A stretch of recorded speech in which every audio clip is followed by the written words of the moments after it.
So guys, panoorin natin. La, sinuntok! Sikat to sa ibang bansa na bodybuilder na nagpapanggap lang siyang janitor. Guys, pa-comment na lang kung sino tong nagpapanggap na sikat na bodybuilder sa ibang bansa.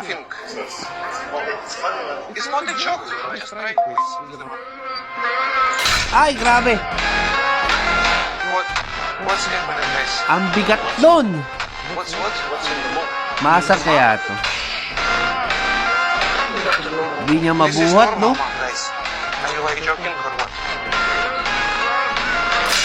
Oh, diba?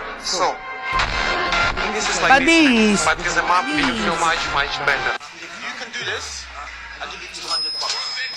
Yung hinamon pa. $200 daw. But this is my salary.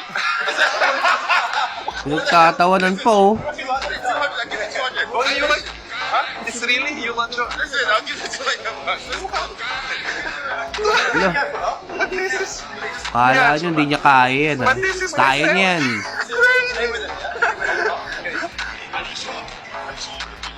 For $200. $200 daw. Kaya niya yan. Basic. Leg, tama. Kaya pa. Obot. I want to set like a technique wrong. It's better to do it. I think you should get back to mopping. Can I show you how to do it? Correct? You're no better than me.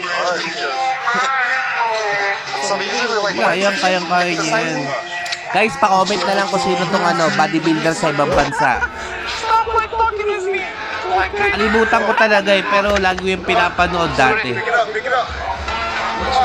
yeah, show Guys, pa-comment kung sino yung nagpapanggap laging na janitor na yan sa ibang bansa na vlogger din, na bodybuilder. Grabe, no? Sana may ganyan sa Pilipinas, no? Sorry guys. Just like helicopter. Captain Barkel. It's much comfortable because I need just clean here, like under the bar. I just clean here under the bar because I was and I just spoke with my mom. What? Adi.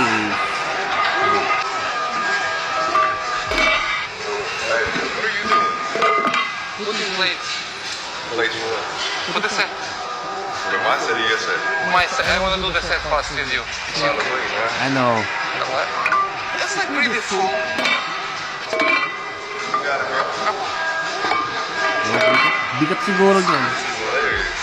Ang bigat niyan, guys. Ang bigat niyan. Wait. I don't know. Like I just put randomly because it looks nice. I don't know. Like, yeah.